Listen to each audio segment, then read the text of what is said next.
हर हर महादेव दोस्तों। ओम नमः शिवाय। आप सभी को भव्य प्रदोष व्रत कथा की हार्दिक शुभकामनाएं। आप सभी पर भोलेनाथ की कृपा सदा सर्वदा बनी रहे। तो आज की इस वीडियो में आप लोग सुनेंगे भव्य प्रदोष की व्रत कथा। हर माह के शुक्ल और कृष्ण पक्ष की त्रयोदशी तिथि को प्रदोष तिथि का व्रत किया जाता है। प्रदोष व्रत की तिथि जब मंगलवार को आती है तब उसे भव्य प्रदोष व्रत के नाम से जाना जाता है। भव्य प्रदोष व्रत में कथा सुनना व कहना बहुत पुण्यदायी माना जाता है और इस कथा से पूजा भी पूरी होती है। मान्यता है कि भव्य प्रदोष व्रत की कथा सुनने व कहने से देवों के देव महादेव का आशीर्वाद प्राप्त होता है और आर्थिक परेशानियों से मुक्ति मिलती है। तो आइए जानते हैं भौम प्रदोष व्रत की कथा के बारे में।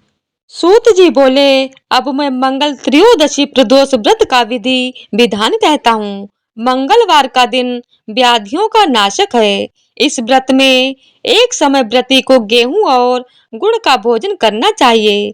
इस व्रत के करने से मनुष्य सभी पापों व रोगों से मुक्त हो जाता है। इसमें किसी प्रकार का संशय नहीं है। अब मैं आपको उस बुढ़िया की कथा सुनाती हूँ जिसने यह व्रत किया व मोक्ष को प्राप्त हुई। अत्यंत प्राचीन काल की घटना है। एक नगर में एक बुढ़िया रहती थी। उसके मंगलिया नाम का एक पुत्र था। वृद्धा को हनुमान जी पर बड़ी श्रद्धा थी। वह प्रत्येक मंगलवार को हनुमान जी का व्रत रखकर यथाविधि उनका भोग लगाती थी।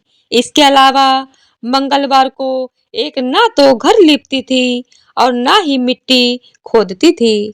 इसी प्रकार से व्रत रखते हुए जब उसे काफी दिन बीत गए तो हनुमान जी ने सोचा कि चलो चलो आज इस वृद्धा की श्रद्धा की परीक्षा करें। वे साधु का वेश बनाकर उसके द्वार पर जा पहुँचे और पुकारा, है कोई हनुमान का भक्त जो हमारी इच्छा पूरी करे। वृद्धा ने यह पुकार सुनी तो बाहर आई और महाराज क्या आज्ञा है। साधु वेशधारी हनुमान जी बोले कि मैं बहुत दिनों से भूखा हूँ, भोजन करूँगा, तू थोड़ी सी जमीन लीप दे। वृद्धा बड़ी दुविधा में पड़ गई। अंत में हाथ जोड़कर प्रार्थना करने लगी कि हे महाराज, लीपने और मिट्टी खोदने के अतिरिक्त जो काम आप कहें वह मैं करने को तैयार हूँ। साधु ने 3 बार परीक्षा करने के बाद कहा, तू अपने बेटे को बुला, मैं उसे औंधा लिटाकर उसकी पीठ पर आग जलाकर भोजन बनाऊंगा। वृद्धा ने सुना तो पैरों तले जमीन खिसक गई, मगर वह वचन हार चुकी थी। उसने मंगलिया को पुकारकर साधु महाराज के हवाले कर दिया, मगर साधु ऐसे ही मानने वाले न थे।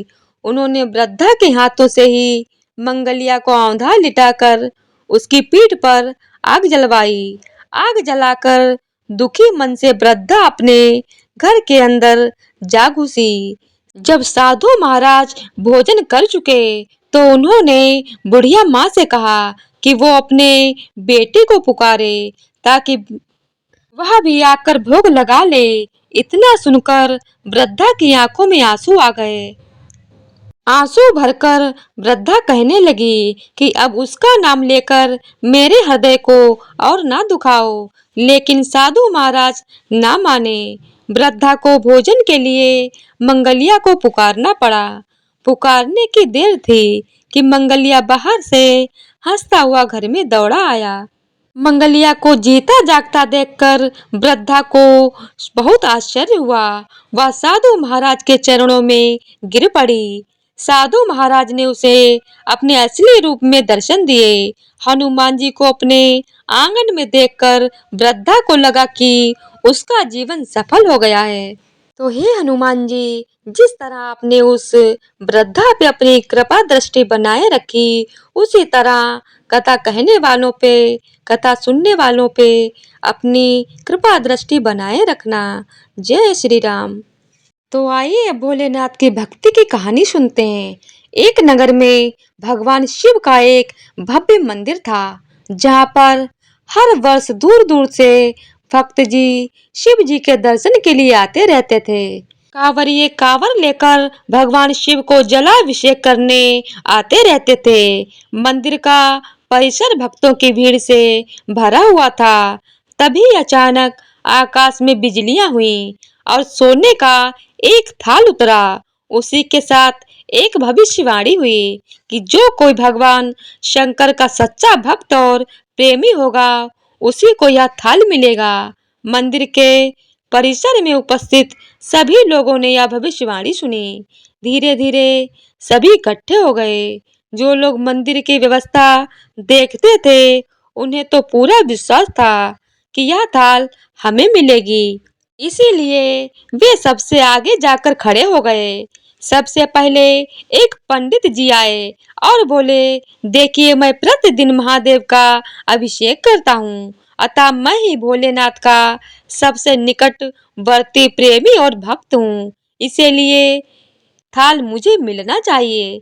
इतना कहकर पंडित जी ने थाल उठाया। जैसे ही पंडित जी ने थाल उठाया, थाल पीतल का हो गया। यह देखकर पंडित जी बड़े लज्जित हुए।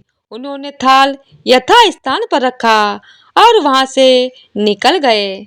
इसी प्रकार वहां उपस्थित सभी पंडितों ने खुद को आजमाया, लेकिन शायद उनमें से कोई भी सच्चा भक्त नहीं था। उन्हें भी थाल यथा स्थान पर रखकर चले जाना पड़ा। इसके बाद उस नगर के राजा का आगमन हुआ।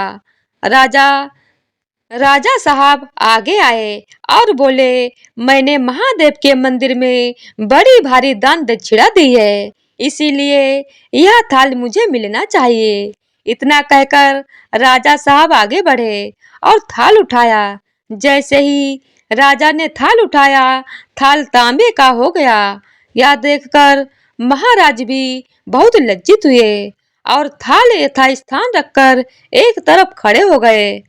इसके बाद इसी तरह एक से एक बढ़कर दानी आए, महात्मा और भक्त पधारे और थाल उठाया, लेकिन किसी के हाथ में कुछ और किसी के हाथ में कुछ और किसी के हाथ में कुछ हो गया, लेकिन सोने का नहीं रहा। तब लोगों को पता चला कि हम में से कोई भी महादेव का सच्चा भक्त नहीं है।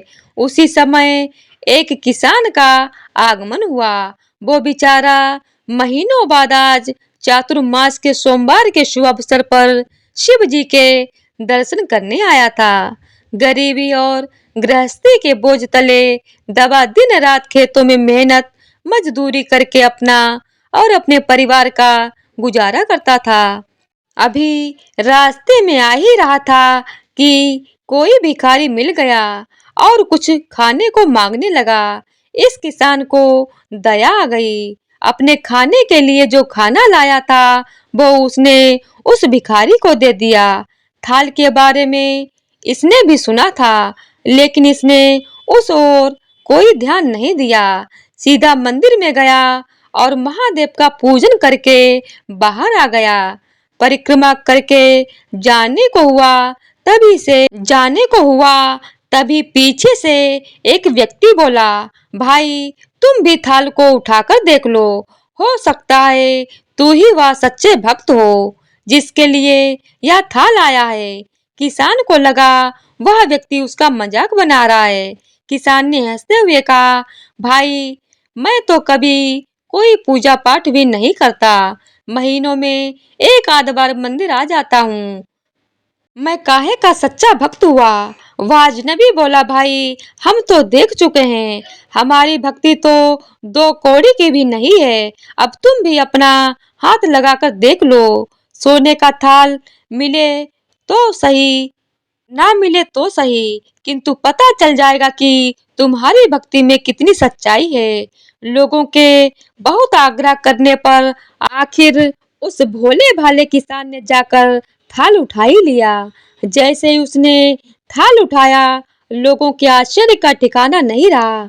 सोने का थाल रोशनी से चमचमाने लगा। यह सब देख लोगों में खुशियों की लहर दौड़ गई। सभी लोग उसके जयकारे लगाने लगे और पूछने लगे कि भाई, तुम ही सच्चे भक्त हो, अब हमें भी बता दो कि कैसी भक्ति करते हो। जिससे महादेव तुमसे इतने प्रसन्न हैं।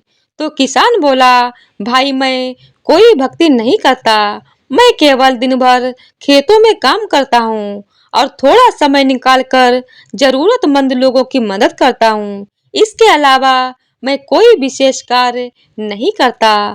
तो लोग पूछने लगे, तुम लोगों की मदद क्यों करते हो?